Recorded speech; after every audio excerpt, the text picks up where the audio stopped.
Hello friends, मैं हुकम सिंह आपके अपने यूट्यूब चैनल एग्जाम मैथ्स में आपका स्वागत करता हूं। दोस्तों, जैसा कि हमें पता है अभी 8 अगस्त और 10 अगस्त 2022 को एसएससी सीजीएल मेंस 2021 का पेपर होने वाला है।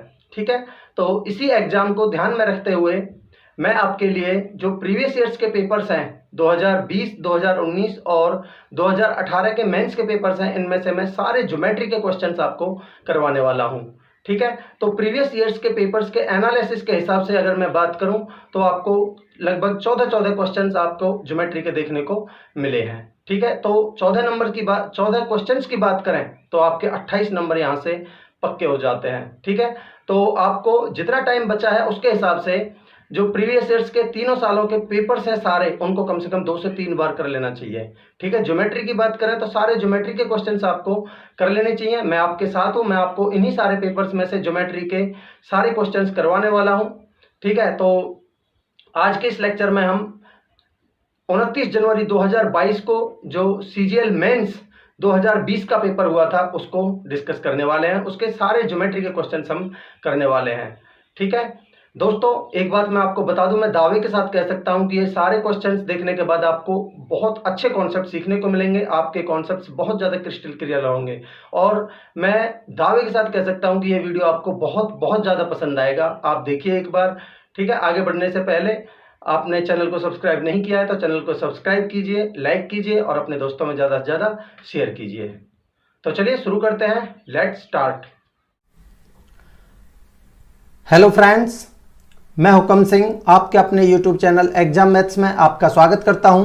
दोस्तों, जैसा कि मैंने आपको अभी बताया, आज के इस लेक्चर में हम एसएससी सीजीएल मेंस 2020 के सारे ज्योमेट्री के क्वेश्चंस करने वाले हैं। जो पेपर 29 जनवरी 2022 को हुआ था उस वाले पेपर के सारे ज्योमेट्री के क्वेश्चंस हम इस लेक्चर में करने वाले हैं।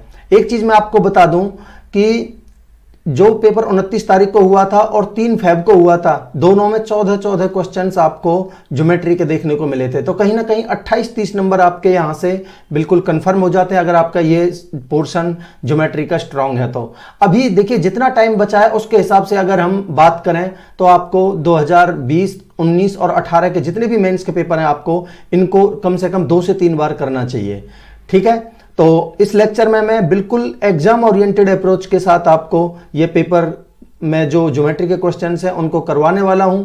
मैं उम्मीद करता हूं कि आपको कॉन्सेप्ट्स अच्छे लगेंगे। अगर आपको कॉन्सेप्ट्स पसंद आते हैं तो आप चैनल को सब्सक्राइब जरूर कीजिए, ज़्यादा से ज़्यादा अपने दोस्तों में शेयर कीजिए और लाइक कीजिए। देखिए, जो भी स्टूडेंट सीजीएल 2021 के मेंस में बैठने वाले हैं उनको ये लेक्चर जरूर देखना चाहिए। यहाँ बिल्कुल आपको बहुत अच्छे कॉन्सेप्ट्स यहाँ ज्योमेट्री के सीखने को मिलेंगे, आप देख लेना।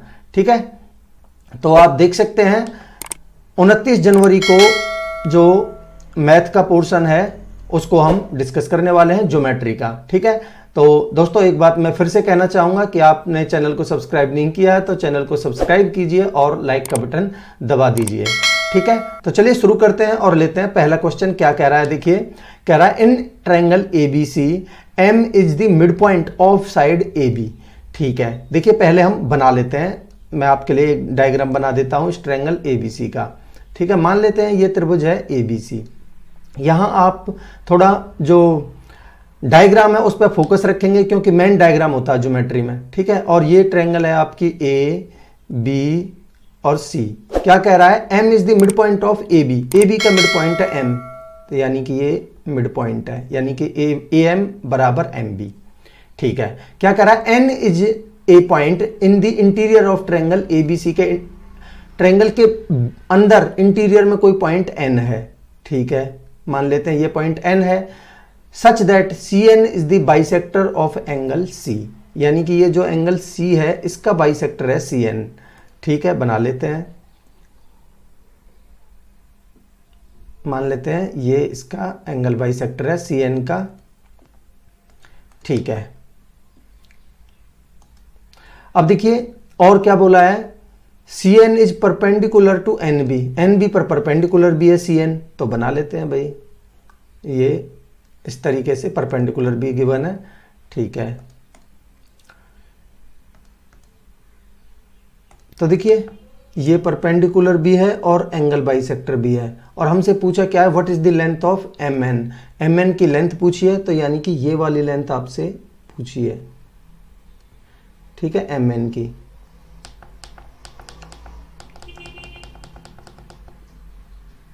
मैं एक बार मिला देता हूं, ये वाली लेंथ आपसे पूछी है एम एन की, ठीक है। और देखिए गिवन आपको कुछ डायमेंशंस भी गिवन है, उनको आप लिख लीजिए कि BC आपको 10 गिवन है, ये 10 गिवन है, और AC आपको 15 गिवन है, ये 15 है, ठीक है। अब देखिए MN को आप, इस MN को कैसे निकालेंगे, थोड़ा ध्यान दीजिएगा। अगर मैं इस BN को आगे बढ़ा देता हूं इस तरीके से, ठीक है, और मान लेते हैं ये AC पर K बिंदु पर जाके मिलती है, तो आपको पता होना चाहिए कि जिस भी त्रिभुज में अगर एंगल बाइसेक्टर भी वही लाइन है और वही लाइन सामने वाली भुजा पर परपेंडिकुलर है, तो इसका मतलब वो मिड पॉइंट पर जाके मिलेगी, यानी कि वो मिड पॉइंट भी है, मीडियन भी है, ठीक है। तो यानी कि मैं कह सकता हूं कि ये इसके बराबर है। इसका मतलब हमारी जो BKC ट्रायंगल है ये आपकी एक आइसोस्लेस ट्रायंगल होगी, ठीक है। तो आइसोस्लेस ट्रायंगल होगी तो इसका मतलब ये भुजा इसके बराबर हो जाएगी। अगर ये 10 है तो ये भी 10 हो जाएगी, और टोटल 15 है जिसमें से ये 10 है, तो एक की लेंथ कितनी बचेगी, 5, ठीक है। अब देखिए अगर आप इस n के यहां इस मिड पॉइंट को सामने वाली भुजा के मिड पॉइंट पर मिलाओगे तो ये तीसरी भुजा के पैरेलल और उसके आधी होती है, तो ये अगर 5 है तो ये इसकी आधी हो जाएगी कितनी, 2.5, तो ये आपका आंसर होगा, mn की लेंथ हो जाएगी आपकी 2.5। बोलिए मजा आया दोस्तों? मैं उम्मीद करता हूं कि कॉन्सेप्ट आपको अच्छा लगा होगा। अगला क्वेश्चन लेते हैं, क्या कह रहा है, देखिए O is the point in the interior of triangle ABC such that OA 12 है, OC 9 है, और एंगल AOB बराबर BOC बराबर COA एंड एंगल ABC 60। पहले बना लेते हैं तब आपके अच्छे से समझ में आएगा। मान लेते हैं ये ट्रायंगल है आपकी ABC, ठीक है, A, B और C, क्या, और बोला है O इसके इंटीरियर में कोई पॉइंट है, मान लेते हैं ये O पॉइंट है, कह रहा है OA 12 है, बना लेते हैं, ये OA 12 है, ठीक है, और कह रहा है OC 9 है, इसको भी बना लेते हैं, ठीक है, और क्या गिवन है, चलिए इसको भी मिला लेते हैं, इसकी भी जरूरत पड़ेगी, ठीक है। अब क्या कह रहा है, देखिए बोल रहा है कि एंगल AOB बराबर BOC बराबर COA, AOB यानी कि ये एंगल, BOC ये एंगल, COA ये एंगल, तीनों बराबर है। इसका मतलब ये टोटल एंगल होता है हमारा 360 का होता है, तो तीनों एंगल अगर मैं 360 को 3 से डिवाइड कर देता हूं तो 120 के ये तीनों एंगल आ जाएंगे, ठीक है। तो मैं कह सकता हूं कि ये एंगल भी 120 का, ये एंगल भी 120 का, ठीक है, और ये एंगल भी आपका 120 का, ठीक है। और क्या गिवन है, एंगल ABC 60 है, ये एंगल गिवन है आपको 60 डिग्री का, ठीक है, ठीक है जी। अब देखिए आपसे पूछी क्या है, what is the length of OB, यानी कि ये वाली लेंथ पूछी है, ठीक है। और देखिए OA आपको 12 गिवन है और OC आपको 9 गिवन है, ठीक है जी, यहां तक भी। अब थोड़ा ध्यान दीजिएगा कि अगर मैं इस एंगल को, इस छोटे वाले एंगल को अगर मैं थीटा मान लेता हूं तो टोटल अगर ये 60 का है तो ये वाला ऊपर वाला एंगल कितना बचेगा, 60 माइनस थीटा बचेगा, ठीक है। देखिए इस त्रिभुज की अगर हम बात करें तो ABO में अगर तीनों एंगल्स का सम 180 होता है, तो अगर मैं इन दोनों को जोड़ता हूं तो 180 माइनस थीटा है, तो ये कितना बनेगा, थीटा, क्योंकि 180 माइनस थीटा में अगर आप थीटा जोड़ेंगे तभी तो थीटा से थीटा कट के 180 बचेगा, तो इसको थीटा होना पड़ेगा, ठीक है। अब आप यहां एक चीज नोटिस कर रहे होंगे, थोड़ा ध्यान दीजिएगा कि थीटा 120 60 माइनस थीटा, थीटा 120 तो ये भी 60 माइनस थीटा होना पड़ेगा इसको, ठीक है, 60 माइनस थीटा, ठीक है। अब देखिए जो लेंथ हमें निकालनी है उसको मैं थोड़ी देर के लिए x मान लेता हूं, इसको मैं x मान लेता हूं, तो आप यहां से क्लियरली देख सकते हैं कि theta 120 60 minus theta, theta 120 60 minus theta, यानी कि ये दोनों त्रिभुज सिमिलर हैं। कौन कौन से, ट्रायंगल AOB सिमिलर है ट्रायंगल कौन सा, BOC के। ठीक है, अब देखिए अगर मैं इस वाली त्रिभुज में कोई सी एक त्रिभुज ले लीजिए, पहले मान लेते हैं मैं इसको एक नाम दे रहा हूं, पहले मैं एक ले रहा हूं और ये बाद में मैं दो ले रहा हूं। ठीक है, इन दोनों को मैं सिमिलरिटी लगा रहा हूं। तो एक त्रिभुज में अगर हम देखें तो थीटा के सामने x है, ठीक है, अपॉन में दो त्रिभुज में थीटा के सामने कितना है आपका 9 है, ठीक है, बराबर एक त्रिभुज में 60 माइनस थीटा के सामने 12 है और दो त्रिभुज में 60 माइनस थीटा के सामने कितना है x।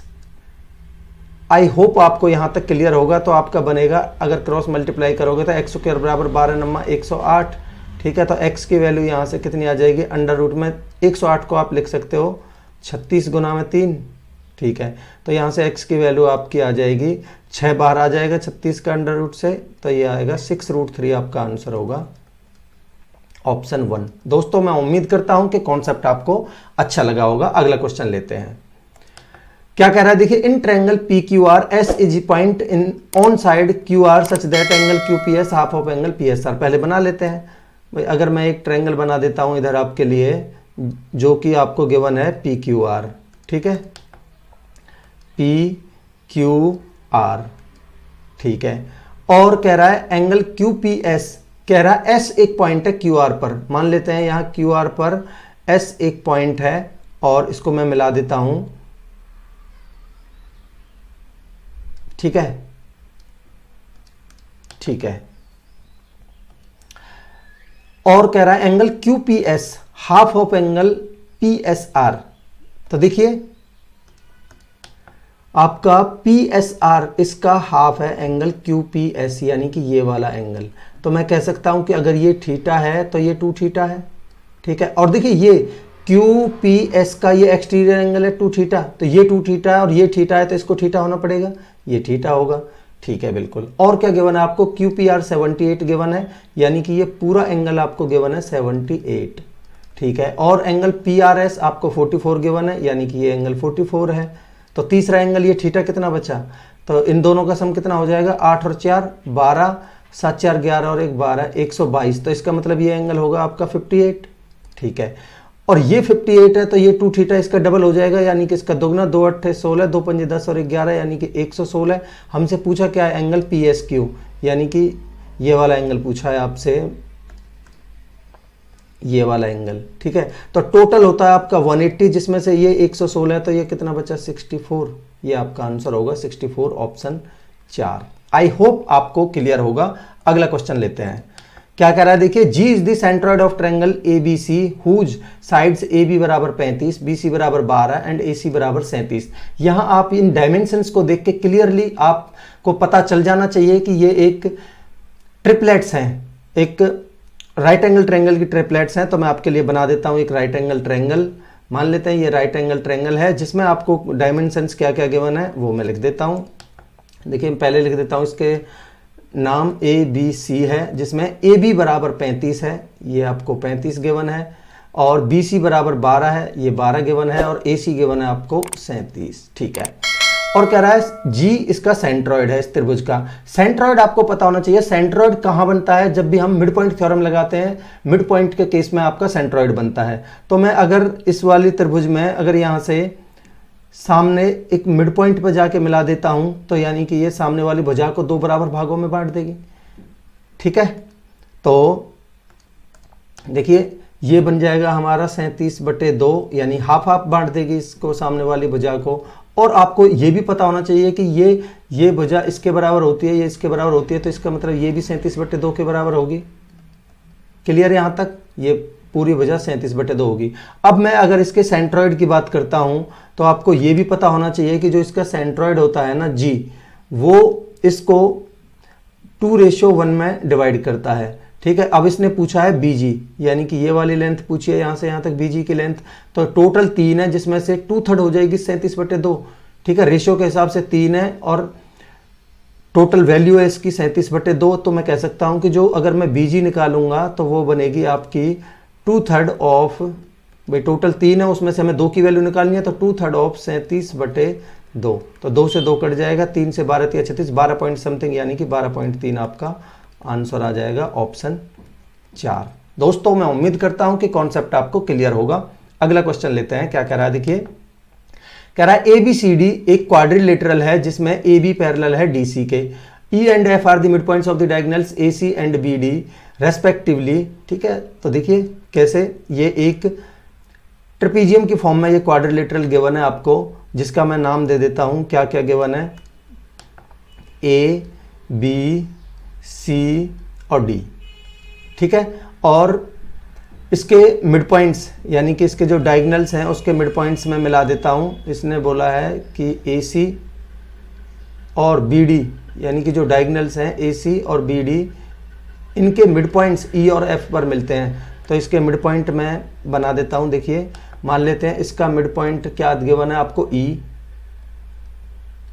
और इस डायगोनल BD का मिड पॉइंट गिवन है आपको F। तो इसने EF की लेंथ पूछी है, यानी कि ये वाली लेंथ पूछी है। क्लियर।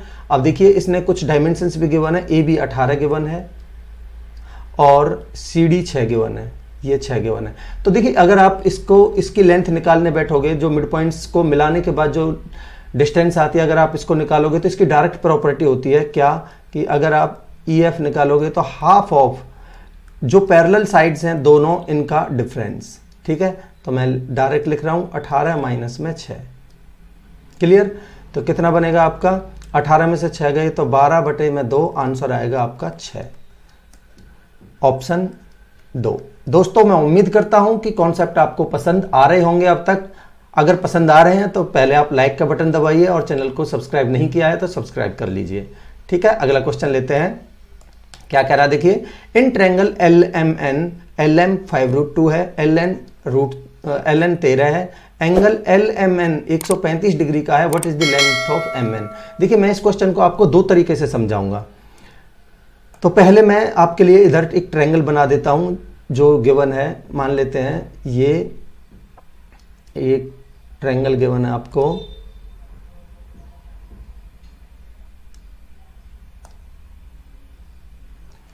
LMN। ठीक है, मैं इसका नाम दे देता हूं LMN। सबसे पहले मैं एंगल बना देता हूं जो आपको गिवन है 135 डिग्री। ठीक है, और आपको LM गिवन है 5√2, यानी कि ये गिवन है आपको 5√2, और MN गिवन है आपको, LN गिवन है आपको 13, और आपसे MN की लेंथ पूछे, यानी ये लेंथ पूछे, तो मैं इसको X मान लेता हूं।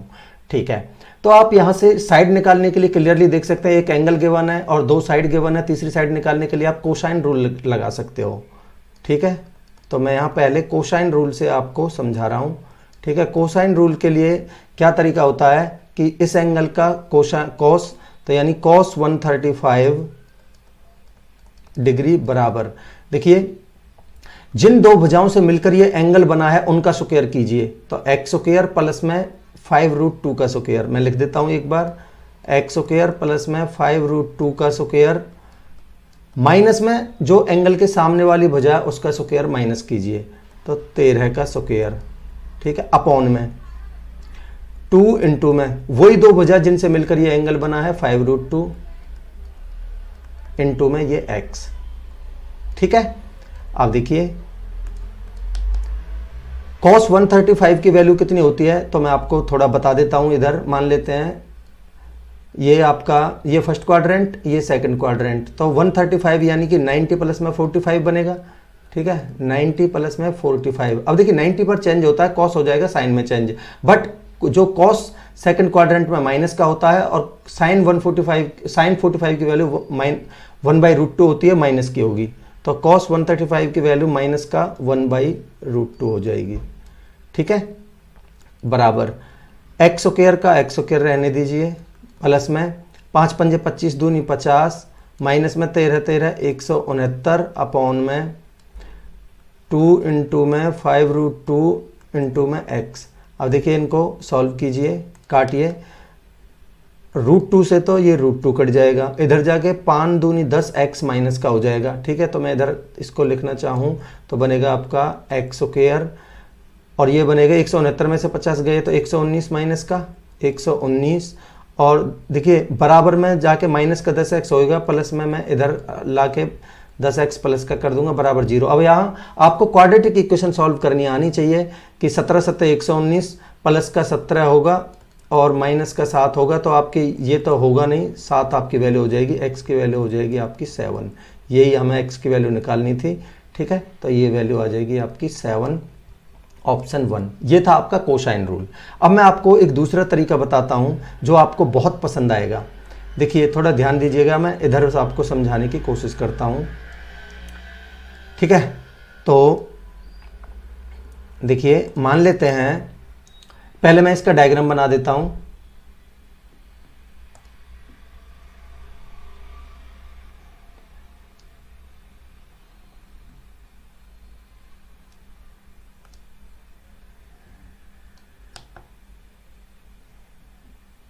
आपका LMN गिवन है ना ये, तो देखिए मैं डायग्राम बना देता हूँ, LMN इसके नाम दे देते हैं, ठीक है। और ये एंगल गिवन है आपको 135 और ये गिवन है आपको LM 5√2 और ये गिवन है आपको 13। अब आप देखिए थोड़ा ध्यान दीजिएगा कि अगर मैं इस NM को थोड़ा आगे बढ़ा देता हूँ, ठीक है, इधर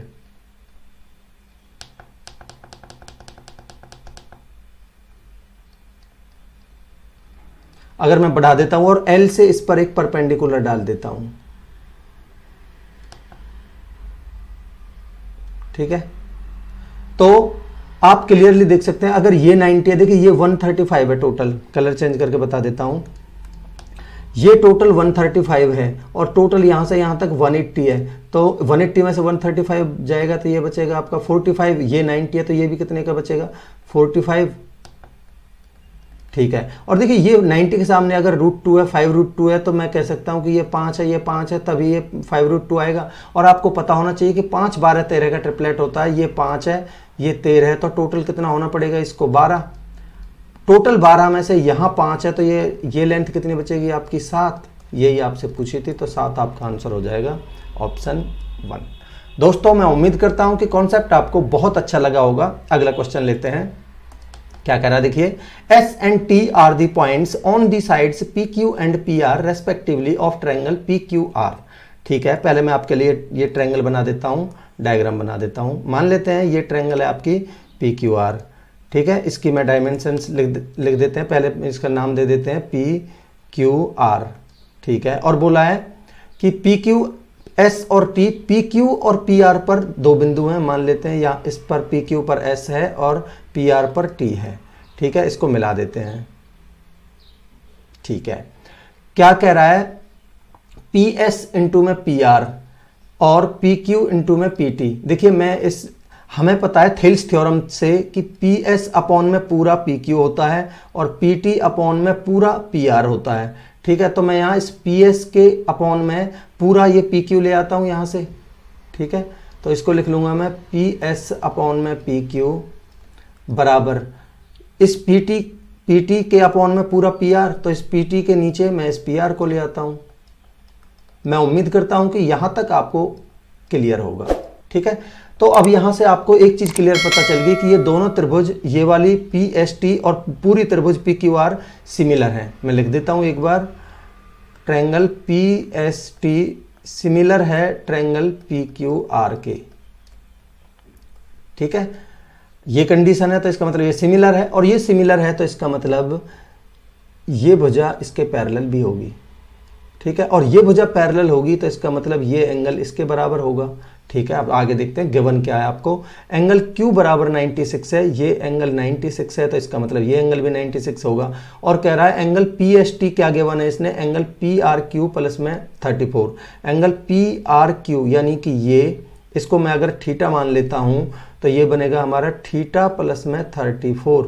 और ये सवाल के हिसाब से गिवन है, बट हमें ये एंगल इसके बराबर है तो इसका मतलब ये 96 के बराबर भी होगा, ठीक है। अब आप यहाँ से थीटा की वैल्यू डायरेक्टली निकाल सकते हो, 34 को इसमें से घटा दीजिए तो थीटा की वैल्यू आपकी आ जाएगी कितनी, 6 में से 4 गए तो 2 और 9 में से 3 गए तो 6, 62। इसका मतलब ये एंगल हो गया आपका 62, ठीक है। आपसे पूछा क्या एंगल QPR यानी कि ये वाला एंगल पूछा है। तो देखिए ये 96 है, ये आपका 62 है, तो इनका दोनों का सम कितना हो गया, 6 और 2 8 और नॉर 6 15 158, तो तीनों का सम 180 होता है, तो ये वाला एंगल कितने का बचेगा? 22 डिग्री का। ये आपका आंसर है ऑप्शन 3। दोस्तों मैं उम्मीद करता हूं कि कॉन्सेप्ट आपको पसंद आ रहे होंगे, आप इंजॉय कर रहे होंगे कॉन्सेप्ट्स को। ठीक है, अगला क्वेश्चन लेते हैं। क्या कह रहा है देखिए, in triangle ABC O is the point of intersection of the bisectors of angle B and A। ठीक है, तो देखिए मैं पहले ट्रायंगल बना देता हूं आपके लिए। मान लेते हैं ये ट्रायंगल है आपके ABC,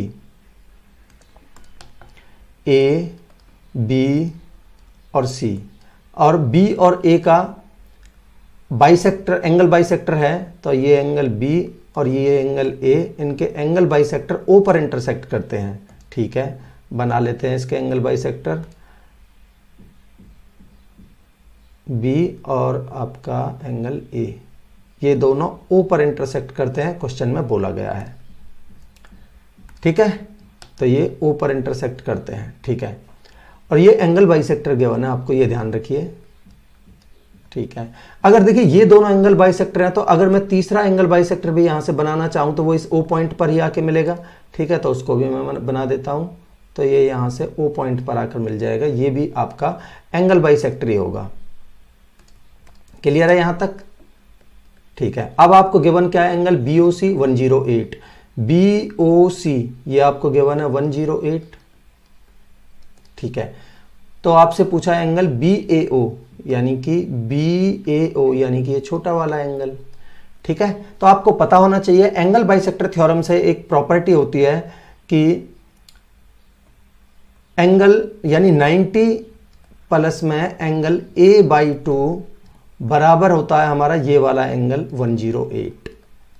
ठीक है, तो ये अगर एंगल बाइसेक्टर है तो इसका मतलब ये भी A/2 है और ये भी A/2 है, तो इसका मतलब आपसे डायरेक्टली A/2 पूछा है, तो यहां से एंगल A/2 की वैल्यू आप डायरेक्टली निकाल सकते हो। 108 में से अगर 90 जाएंगे तो आपका बचेगा 18, ये आपका आंसर है। तो ये आ जाएगी आपकी वैल्यू 18, ऑप्शन 3। आई होप आपको क्वेश्चन क्लियर होगा। अगला क्वेश्चन लेते हैं। क्या कह रहा है देखिए, AB and CD are two chords in a circle with centre O and AD is diameter. ठीक है, तो देखिए अगर मैं सर्कल बना देता हूं पहले आपके लिए। ठीक है, और कह रहा है AB and CD are two chords और AD डायमीटर है। ठीक है, पहले AD डायमीटर बना लेते हैं, ये आपका AD डायमीटर है। ठीक है, लिख देते हैं AD डायमीटर है, और कह रहा है AB and CD are two chords, तो मान लेते हैं ये दो कॉर्ड्स बना देते हैं इसकी।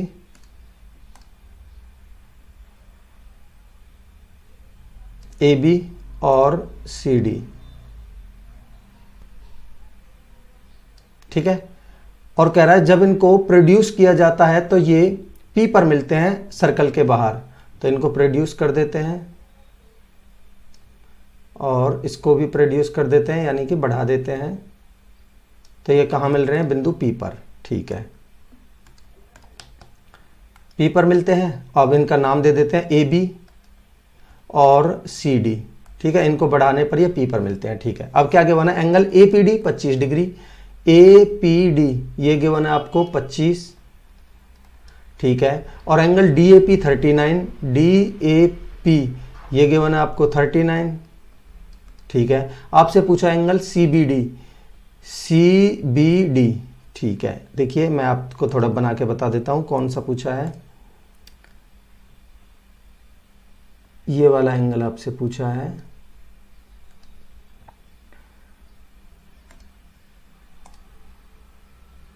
ये। ठीक है, तो देखिए किस तरीके से आप, देखिए ये निकल तो अब बड़ी आसानी से जाएगा, बट मेन चीज है आप कितना जल्दी निकाल पाते हो। ठीक है, तो मैं बताता हूं, ये वाला एंगल आपसे पूछा है। अब आप एक चीज नोटिस करिए, अगर आप त्रिभुज A, P और D में देखें तो ये वाला एंगल, ये इस त्रिभुज का एक्सटीरियर एंगल है। एक्सटीरियर एंगल मतलब इन दोनों एंगल्स का सम के बराबर होगा, तो 9 और 5 14, 3 और 2 5 और 1 6, ये 64 है। ठीक है। अब आप थोड़ा ध्यान दीजिएगा कि अगर मैं बात करता हूं, देखिए इस वाली आर्क की, इस आर्क द्वारा अगर यहां सरकमफेरेंस पर एंगल 64 बना गिवन है, ठीक है। देखिए मैं आपको कलर चेंज करके बताता हूं, ये देखिए इस आर्क द्वारा अगर इस सरकमफेरेंस पर एंगल 64 है तो इसी आर्क द्वारा यहां सरकमफेरेंस पर एंगल भी 64 बनेगा, ठीक है। तो इसका मतलब ये भी 64 है। और आपको एक चीज और पता होनी चाहिए, क्या कि इस अर्धवृत्त में बना कोण इस डायमीटर के द्वारा ये पूरा एंगल 90 डिग्री का है, जिसमें से ये 64 है, तो ये वाला एंगल कितना बचा, 26 डिग्री। यही आपसे पूछा था, ठीक है। ऑप्शन 2 हमारा आंसर हो जाएगा। दोस्तों मैं उम्मीद करता हूं कि कॉन्सेप्ट आपको बहुत अच्छा लगा होगा। अगला क्वेश्चन लेते हैं। क्या कह रहा है, the base of A right pyramid is an equilateral triangle, ठीक है। Each side of which is 20 centimetre और स्लांट एज गिवन है आपको 30 centimetre. The vertical height of the pyramid is.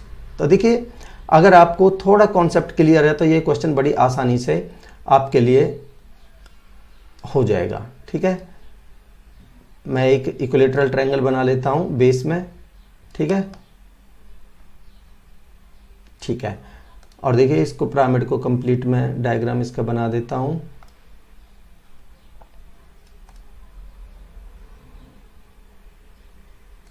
ठीक है, देखिए इस त्रिभुज की साइड आपको गिवन है कितनी, 20, और इसकी ये होती है स्लांट एज, ये गिवन है आपको 30, ठीक है। अब देखिए अगर मैं इसको यहां मिला देता हूं इसके मिड पॉइंट पे, और यहां से इसकी स्लांट एज वो स्लांट हाइट पूछी है ना, तो स्लांट हाइट के लिए आप यहां से एक परपेंडिकुलर डालिए, यही होती, सॉरी स्लांट हाइट नहीं, वर्टिकल हाइट पूछी है ना, तो ये आ गई आपकी वर्टिकल हाइट, ठीक है। मान लेते हैं ये आपकी स्लांट हाइट आ गई। अब देखिए ये वाली जो लेंथ आएगी ना, ये वाली यहां से यहां तक की, ये आपकी होती है कैपिटल R, यानी कि सरकम रेडियस। और सरकम रेडियस की वैल्यू आपको पता होनी चाहिए, साइड बाई √3 होती है, तो ये हो जाएगी आपकी 20/√3, ठीक है। अब और ये यहाँ 90 डिग्री पर मिलती है, ये भी आपको पता होना चाहिए। तो ये स्लांट एज और ये वाली, तो ये वाली हाइट आप नहीं निकाल सकते h, ठीक है। h की वैल्यू कितनी हो जाएगी आपका 30 का स्क्वायर माइनस में 20/√3 का स्क्वायर, ठीक है। तो कितना बनेगा, 30 900 माइनस में 20 400/3, तो कितना बनेगा, 9 2700 माइनस में 400/3, और ये सब अंडर रूट में रहेंगे, ये आपको पता होना चाहिए पाइथागोरस प्रमेय से, ठीक है। तो देखिए 2700 में से 400 गए तो 2300/3, तो 2300 में से मैं 100 से 10 बाहर ले लूंगा, 10 बाहर आ जाएगा, नीचे अंदर बचेगा 23/3, ये आपका आंसर होगा, ठीक है, ऑप्शन 1। दोस्तों मैं उम्मीद करता हूं कि कॉन्सेप्ट आपको क्लियर होगा। अगला क्वेश्चन लेते हैं। क्या कह रहा है, in triangle ABC angle B 78 है और AD is the bisector of angle A meeting BC at D, ठीक है। पहले बना लेते हैं डायग्राम। मान लेते हैं ये वो त्रिभुज है ABC, ठीक है,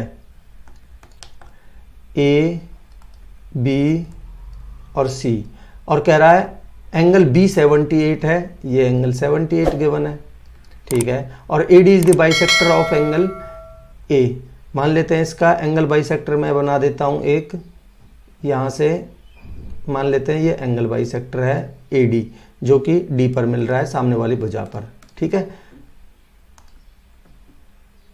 ये आपका D पर मिल रहा है यहां, ठीक है। और पता होना चाहिए कि ये एंगल बाइसेक्टर है, ठीक है। और क्या गिवन है, AE परपेंडिकुलर टू BC, एक और लाइन है जो AE जो BC पर परपेंडिकुलर है,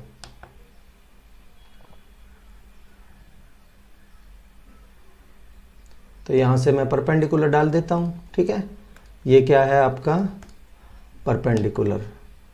ठीक है, अब देखिए ये एंगल बाइसेक्टर है और ये परपेंडिकुलर है और इनके बीच में ये वाला एंगल हमें गिवन है कितना, DAE 24, ये पॉइंट E है, 24 गिवन है। तो आपको ये डायरेक्ट प्रॉपर्टी होती है जब एंगल बाइसेक्टर और परपेंडिकुलर के बीच में एंगल होता है, तो ये एंगल होता है हमारा, देखिए मैं लिख देता हूँ एक बार, एंगल DAE बराबर हाफ ऑफ इन दोनों एंगल का डिफरेंस। अगर मैं इसको थीटा मान लेता हूँ तो angle B minus angle C।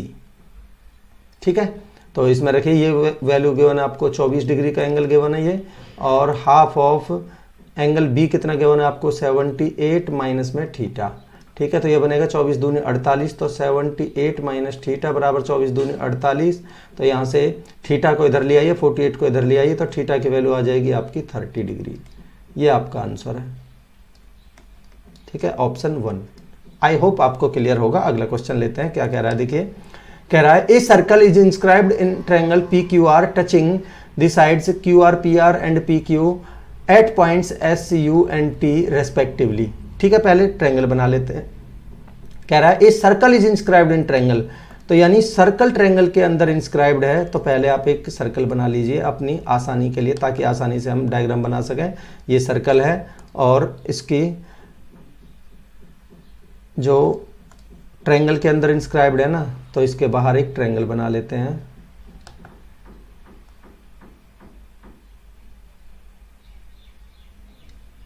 ठीक है,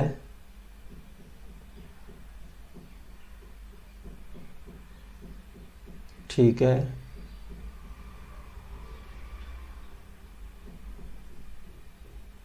ठीक है, ठीक है। क्या है, त्रिभुज का नाम दे देते हैं, आपको गिवन है ये त्रिभुज का नाम PQR, PQR। और ये कहाँ कहाँ मिल रहे हैं, देखिए QR को मिलती है S पर, यानी ये QR को मिलती है S पर, और PR को मिलती है U पर, यानी कि यहाँ U पर, और PQ को मिलती है T पर। ठीक है, बिल्कुल ठीक है यहाँ तक। क्या कह रहा है आगे देखिए, PQ बराबर QR प्लस में 5। PQ यानी कि ये वाली भुजा PQ इस QR से 5 ज़्यादा है, तो ये 5 ज़्यादा किसकी वजह से, आपको एक चीज़ पता होनी चाहिए कि यार ये दोनों टेंजेंट हैं QT और QS, तो ये तो दोनों आपस में बराबर हैं। इसका मतलब ये वाली भुजा है ये इससे 5 ज़्यादा है। अगर मैं इसको x मान लेता हूँ तो ये वाली भुजा आएगी आपकी यहाँ x प्लस में 5। ठीक है, अब आपको एक चीज़ और पता होनी चाहिए कि यार ये दोनों टेंजेंट है, ये दोनों बराबर होंगे, तो ये अगर x प्लस 5 है तो ये भी x प्लस 5 होगा, और अगर ये x है तो इसका मतलब ये भी x होगा, सॉरी x होगा। ठीक है, क्योंकि ये दोनों टेंजेंट बराबर है, तो ये x है तो ये भी x होगा। ठीक है, और क्या गिवन है देखिए, PQ बराबर PR प्लस में 2, तो यानी कि PQ यही वाली लेंथ इस PR से 2 ज़्यादा है, तो ये 2 ज़्यादा किस वजह से, भाई ये दोनों तो आपस में बराबर ही है x प्लस 5, इसका मतलब इस x से ये 2 ज़्यादा है, x प्लस में 2। अगर ये दोनों टेंजेंट है आपस में बराबर होंगे तो ये x प्लस 2 है, तो ये भी x प्लस 2 होगी। दोस्तों मैं उम्मीद करता हूँ कि यहाँ तक आपको बिल्कुल क्लियर होगा, क्रिस्टल क्लियर होगा। ठीक है, अब देखिए इसने गिवन है पेरीमीटर त्रिभुज का गिवन है 32, तो इसका पेरीमीटर अगर हम निकालेंगे तो इन सबको जोड़ना पड़ेगा, तीनों भुजाओं को। ठीक है, तो देखिए x प्लस 5 आपको 2 बार दिख रहा है, x प्लस 2 आपको 2 बार दिख रहा है, और x आपको 2 बार दिख रहा है, तो मैं ये लिख सकता हूँ कि 2 बाहर लेके, एक तो है आपका x प्लस 5 और एक है आपका x प्लस 2 और एक है आपका x। ठीक है, मैंने इसको डबल कर दिया बाहर, और ये गिवन है आपको पेरीमीटर 32 के। ठीक है, तो 2 से काट लीजिए, 2 से कटेगा ये 16 बार, तो इनको जोड़ेंगे तो x x x 3x plus में 5 और 2 7 बराबर आपका 16 है, तो x की वैल्यू 3x बराबर आ जाएगी, 16 में से 7 गए तो 9, तो x की वैल्यू आ जाएगी आपकी 3। ठीक है जी, अगर x की वैल्यू आपको 3 आ गई आपकी, तो आपसे पूछिए PR की लेंथ, यानी कि ये PR कितनी है आपकी, PR बराबर है आपकी x प्लस 5 प्लस में x, यानी 2x प्लस में 5। ठीक है, और x की वैल्यू अगर आप यहाँ से 3 रखते हो तो आएगी आपकी 2 गुना में 3 प्लस में 5, यानी 2 3 6 और 5 11, आपका आंसर होगा ऑप्शन 4। दोस्तों मैं उम्मीद करता हूँ कि कॉन्सेप्ट आपको बहुत बहुत अच्छा लगा होगा। अगर देखिए आप कॉन्सेप्ट्स का एंजॉय कर रहे हैं तो आपका फर्ज बनता है कि चैनल को सब्सक्राइब कीजिए और अभी लाइक का बटन क्लिक कीजिए। अगला क्वेश्चन लेते हैं, क्या कह रहा है देखिए, ABCD is a cyclic quadrilateral, एक चक्रीय चतुर्भुज है और BC इसका डायमीटर है। ठीक है, बना लेते हैं। चक्रीय चतुर्भुज आपको पता होना चाहिए हमेशा सर्कल में बनता है, एक चतुर्भुज सर्कल के अंदर बनता है और बोल रहा है BC इसका डायमीटर है, तो भाई बना लेते हैं, ये मान लेते हैं इसका डायमीटर है BC। ठीक है, और क्या गिवन है, पहले इसको बना लेते हैं कंप्लीट। ठीक है,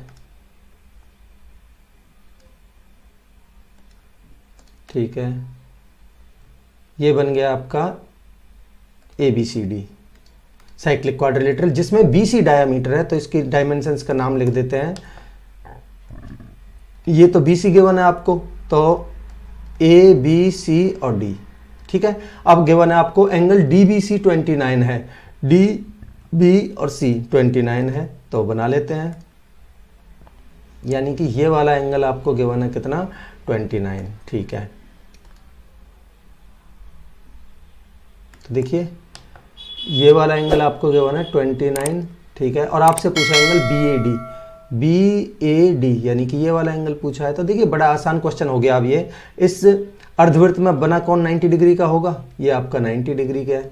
ठीक है, तो ये वाला एंगल कितना बचा आपका, इन दोनों का सम कितना हो गया 119, तो ये कितना बचा आपका 61। ठीक है, और आपको पता होना चाहिए चक्रीय चतुर्भुज साइक्लिक क्वाड्रिलेटरल में आमने सामने के कोणों का सम 180 होता है, तो ये 61 है, तो ये कितना बचेगा आपका 119। ये आपका आंसर है ऑप्शन 2। आई होप आपको क्लियर होगा। अगला क्वेश्चन लेते हैं। देखिए in triangle ABC angle A बराबर 66 है, B बराबर 50 है, bisectors of B and C meets at P, then angle BPC minus PCA क्या होगा। तो देखिए पहले मैं आपको डायग्राम की हेल्प से समझाने की कोशिश करता हूं। मान लेते हैं ये एक ट्रायंगल है ABC जो गिवन है हमें। ठीक है, A, B और C, इसने बोला है एंगल A 66 है, यानी कि ये एंगल आपका 66 गिवन है।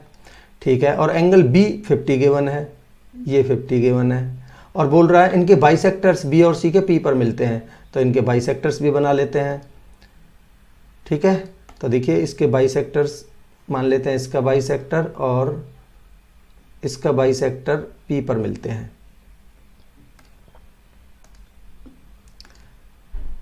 ठीक है, ये P पर मिलते हैं और ये बाइसेक्टर हैं दोनों। ठीक है, अगर ये बाइसेक्टर हैं तो इसका मतलब ये 25-25 में बांटेंगे इसको, ये 50 है तो ये 25-25 हो गए, ये 66 है तो ये 33-33 हो गए। ठीक है, क्या पूछ रहा है BPC।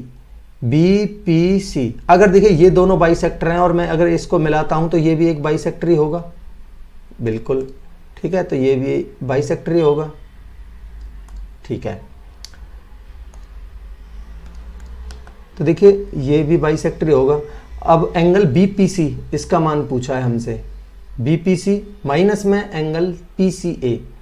तो देखिए BPC की वैल्यू कितनी आएगी, आप यहां से क्लियरली देख सकते हो। एंगल बाइसेक्टर थ्योरम से आपका ये वाला जो एंगल आएगा, ये आएगा आपका 90 प्लस में एंगल A/2 यानी कि 33, 66 का आधा 33, तो कितना आएगा आपका 123। ठीक है, तो ये आएगा आपका 123 माइनस में PCA, कहाँ है PCA यानी कि ये वाला एंगल। तो देखिए ये टोटल एंगल कितना आएगा मुझे बताइए जरा। ये तो है आपका टोटल 66 और ये है आपका टोटल 50, तो कितना हो गया 116, और तीनों का सम 180, तो ये कितना आएगा टोटल 64 डिग्री। तो इसका मतलब ये 32-32 के होंगे अगर ये एंगल बाइसेक्टर है तो। ठीक है, तो PCA होगा आपका 32 डिग्री, तो माइनस में इसमें से 32 घटाइए। ठीक है, तो ये आ गया आपका 32, तो 3 में से 2 गया तो 1, 12 में से 3 गए तो 9, 91 डिग्री का आपका आंसर होगा ऑप्शन 2। दोस्तों मैं उम्मीद करता हूं कि कॉन्सेप्ट्स आपने बहुत अच्छे से एंजॉय किए होंगे। तो इस तरीके से ये आपके टोटल जो 29 जनवरी वाला पेपर था CGL मेंस 2020 का, उसके कंप्लीट होते हैं। मैं उम्मीद करता हूं कि कॉन्सेप्ट आपको बहुत अच्छे लगे होंगे। ठीक है, अगर आपको कॉन्सेप्ट अच्छे लगे हैं तो आपका फर्ज बनता है कि मेरे YouTube चैनल एग्जाम मैथ्स को आप सब्सक्राइब कीजिए। ठीक है, और बेल आइकन दबा लीजिए ताकि मैं आपके लिए रेगुलर लेक्चर्स अपलोड करूं तो आपको नोटिफिकेशन मिलती रहे। और एक चीज़ मैं आपको बता दूं कि जो मैंने ये लेक्चर्स आपको समझाए हैं इसी सॉल्यूशन के साथ में अगर आपको पीडीएफ चाहिए तो मेरा टेलीग्राम चैनल है HS एग्जाम मैथ्स, इसको आप ज्वाइन कर लीजिए, वहाँ आपको इसकी पीडीएफ मिल जाएगी। ठीक है, तो चलिए मिलते हैं अगले लेक्चर में, तब तक के लिए अपने तैयारी को कंटिन्यू रखिए। Thank you so much.